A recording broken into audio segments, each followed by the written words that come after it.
Assalamualaikum warahmatullahi wabarakatuh. Kami dari kelompok 2 yang beranggotakan 3 orang, saya Yulanda sebagai moderator dan rekan saya Cecilia Aresta dan Francisca Dabi.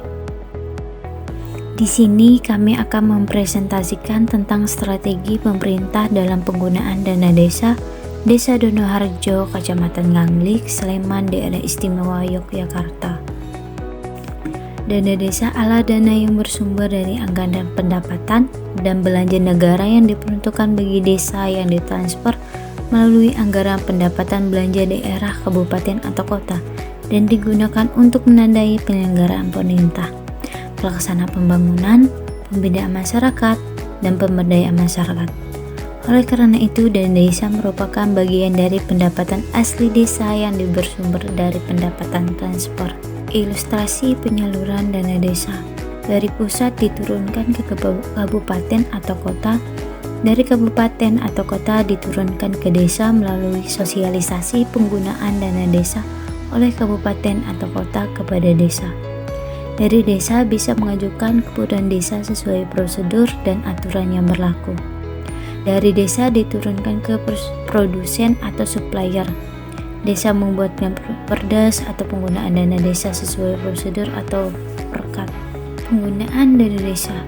Secara umum dana desa digunakan untuk membiayai penyelenggaraan pemerintah, pembangunan, pemberdayaan masyarakat, dan komersialkan. Namun Peraturan Menteri Keuangan Nomor 93 PMK 07/2015 mengatakan prioritas penggunaan dana desa diarahkan untuk membiayai pembangunan dan penyelenggaraan masyarakat. Asas penggunaan keuangan dana desa terbagi menjadi 5. Yang pertama ada transparan. Transparan pengelolaan keuangan publik merupakan prinsip good governance yang harus dipenuhi oleh organisasi sektor publik. Dengan dilakukannya transparan tersebut, publik akan memperoleh informasi yang aktual atau faktual, sehingga mereka dapat menggunakan informasi tersebut untuk membandingkan kinerja keuangan yang dicapai dengan direncanakan, menilai adanya tindakan korupsi dan manipulasi dalam perencanaan, pelaksanaan, dan pertanggungjawaban anggaran, menentukan tingkat kepatuhan terhadap peraturan perundang-undangan yang terkait, mengetahui hak dan kewajiban masing-masing pihak, yaitu antara manajemen organisasi sektor publik dengan masyarakat dan pihak-pihak tertentu. Yang kedua ada akuntabel. Akuntabilitas berasal dari istilah dalam bahasa Inggris yaitu accountability, yang berarti pertanggungjawaban atau keadaan untuk dipertanggungjawabkan. Akuntabilitas berfungsi sebagai komponen penggerak jalan kegiatan perusahaan sesuai dengan tugas dan kewenangan masing-masing. Akuntabilitas juga diartikan sebagai kewajiban dari individu atau penguasa yang dipercaya untuk mengolah sumber-sumber daya publik. Yang ketiga ada partisipasi adalah prinsip di mana bahwa setiap warga desa pada desa yang bersangkutan mempunyai hak untuk tertib dalam setiap pengembalian keputusan dan pengawasan pada setiap kegiatan yang diselenggarakan oleh pemerintah desa di mana mereka tinggal. Yang keempat ada tata tertib seperti menimbung, mengingat, memperhatikan, memutuskan, atau menetapkan apa yang diadakan pada desa Donoharjo. Yang kelima ada disiplin anggaran seperti pembangunan menggunakan dana desa. Geografis Kelurahan Desa Donoharjo. Batas wilayah Desa Donoharjo yang berada di sekitar 5 km arah barat laut Kecamatan Nganglik dan 8 km arah timur laut Ibu Kota Sleman, yang memiliki aksesibilitas baik, mudah dijangkau dan terhubung dengan daerah-daerah lain di sekitarnya oleh jalur transportasi jalan raya. Wilayah Desa Donoharjo secara geografis berada di koordinat 07407 LS, 0743009 LS, dan 11002759.9 BT, 110028,51.4 BT. Luas wilayah dan peruntukannya. Potensi wilayah Desa Donoharjo dengan lahan seluas 6.607 luas wilayah dan peruntukannya. Potensi wilayah Desa Donoharjo dengan lahan seluas 6607210 ha terbagi dalam beberapa peruntukan seperti pembangunan umum, jalan, sawah, dan ladang, pemukiman, perkebunan, dan lain-lain, lapangan olahraga, dan lain-lain.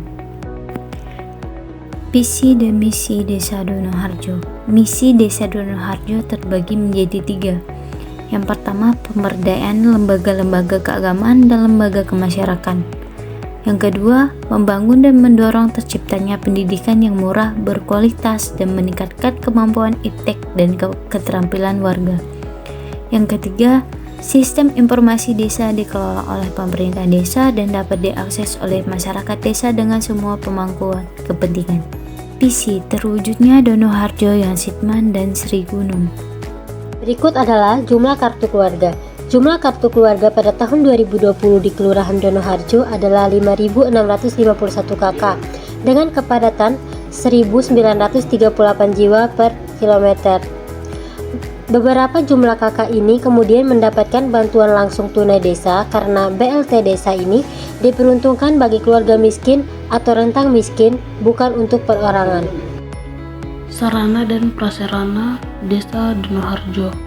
Yang pertama, sarana pendidikan.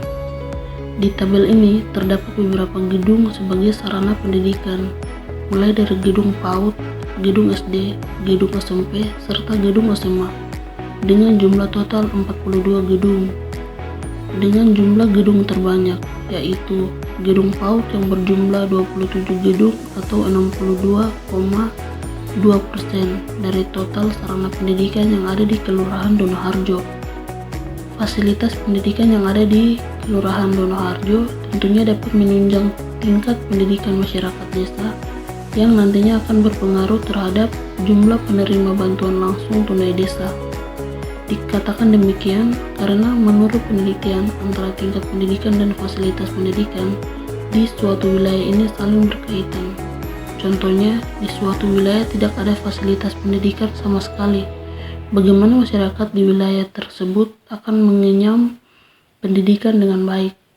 Hal itu tentunya akan berpengaruh pada tingkat pendidikan masyarakat di suatu wilayah termasuk di Kelurahan Donoharjo. Berdasarkan data di atas mengenai laporan realisasi penggunaan dana desa semester 1 tahun anggaran 2021, dapat diketahui bahwa penyaluran dana desa di semester 1 sebesar Rp1.265.024.400 dengan berdasarkan pada jumlah penduduk, angka kemiskinan, luas wilayah, dan tingkat kesulitan geografis. Kemudian, sesuai dengan Peraturan Menteri Desa Pembangunan, Daerah Tertinggal dan Transmigrasi Nomor 6 Tahun 2020 tentang prioritas penggunaan dana desa tahun 2020, dana desa tahun anggaran 2021 ini diprioritaskan untuk bidang penanggulangan bencana darurat dan mendesak desa, yaitu sebesar Rp511.760.700 yang di dalamnya termasuk untuk penyaluran bantuan langsung tunai desa, yaitu tahap 1, 2, dan 3 sebesar Rp410.400.000 dengan rincian untuk 228 penerima BLT desa dengan total penerimaan setiap satu penerima yaitu sebesar Rp1.800.000. Berikut adalah laporan realisasi penggunaan dana desa semester 2 tahun anggaran 2021. Diketahui bahwa penyaluran dana desa di semester 2 ini sebesar Rp1.575.877.000.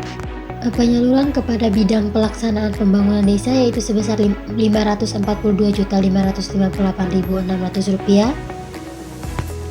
Sedangkan untuk bidang pembangunan atau peningkatan fasilitas yaitu sebesar 96 juta, bidang pembinaan kemasyarakatan sebesar Rp174.674.500, untuk bidang pemberdayaan masyarakat sebesar Rp39.181.500, dan yang terakhir adalah bidang penanggulangan bencana darurat dan mendesak yaitu sebesar Rp854.969.710.